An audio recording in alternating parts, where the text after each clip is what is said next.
Well, good afternoon again. I love this gray, black and white rather than full color.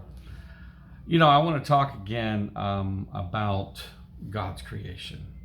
Um, in my conversations with one minister about this topic, when I was talking to him about creation, he said to me, "Well, what about the idea that somebody was a young girl had, facial hair, right?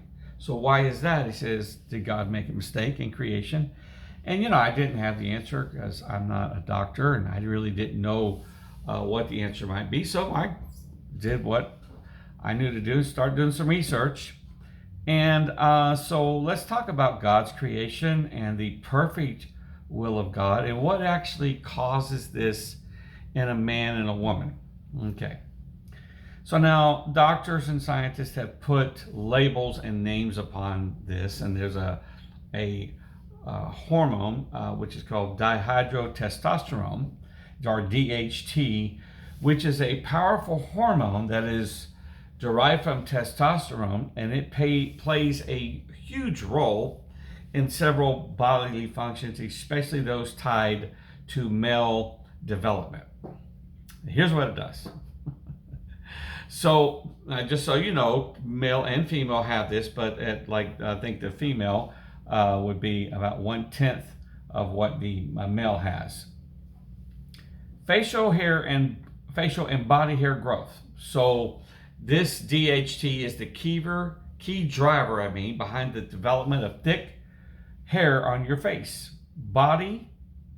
face, your arms, your chest, etc., your legs. What it does, it binds to receptors in hair follicles, stimulating them to grow coarser and darker hair.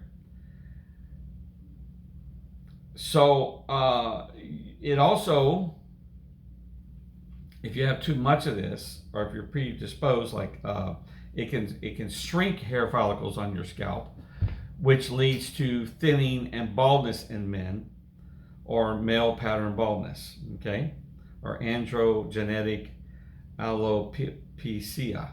Same hormone, opposite effect. Puberty and sexual development.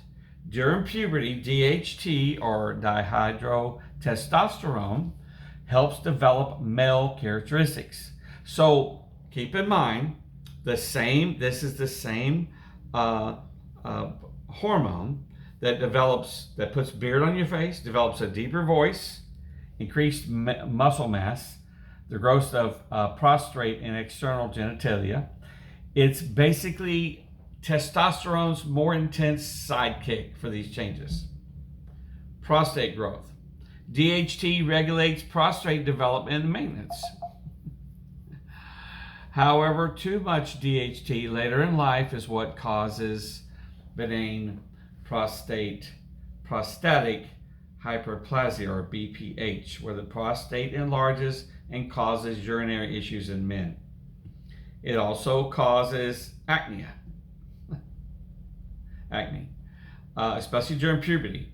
Here's how it works. DHT is made when the enzyme 5-alpha reductase converts testosterone in tissues like the skin, hair follicles, and prostate. It's about 2 to 3 times more potent than testosterone because it binds more strongly to the androgen receptors, amplifying its effects.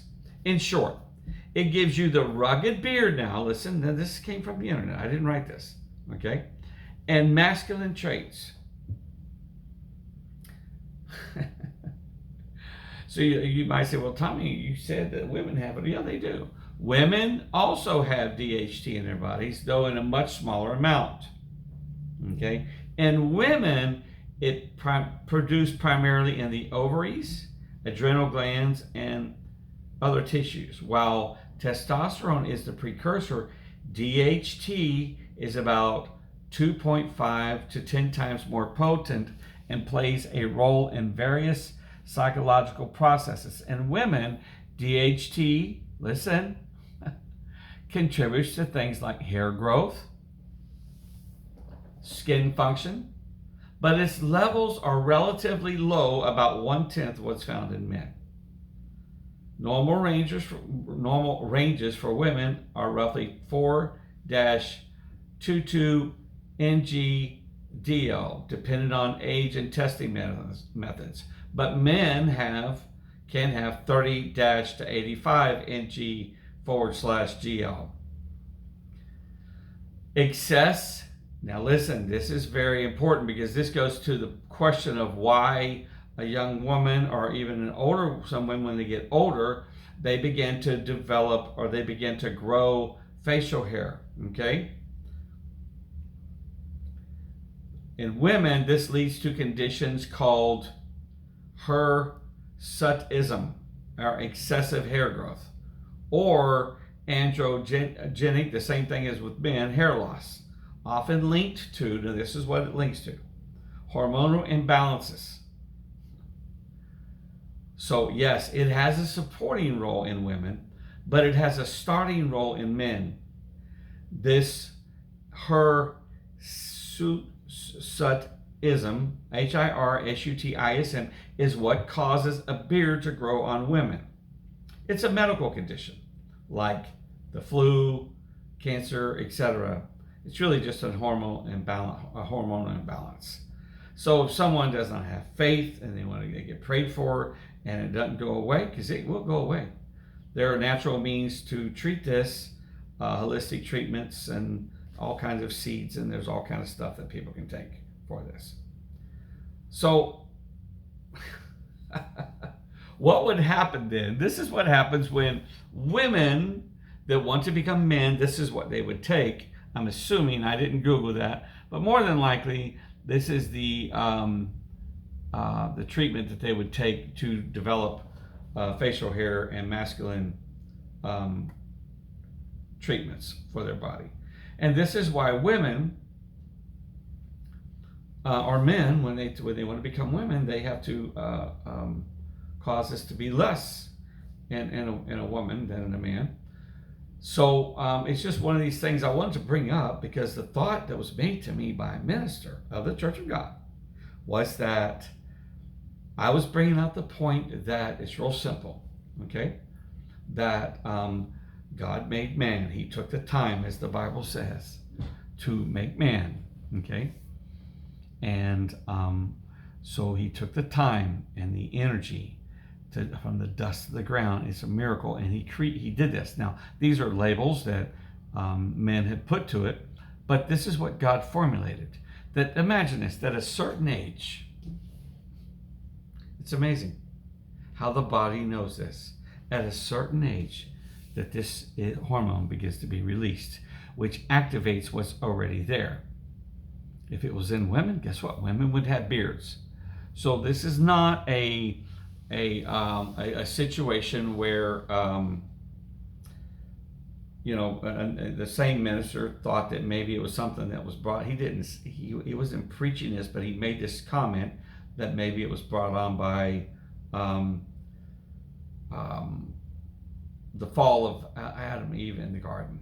Okay, it's amazing to me that we just can't look at creation like we look at the sun, the moon, the stars, everything that God made, and just accept it. Every man there is grows facial hair of some sort. I did find that out. It may be slow. It may it may not be as full. It may not be as dark, but it's there. Okay, it grows on their body. So there you go.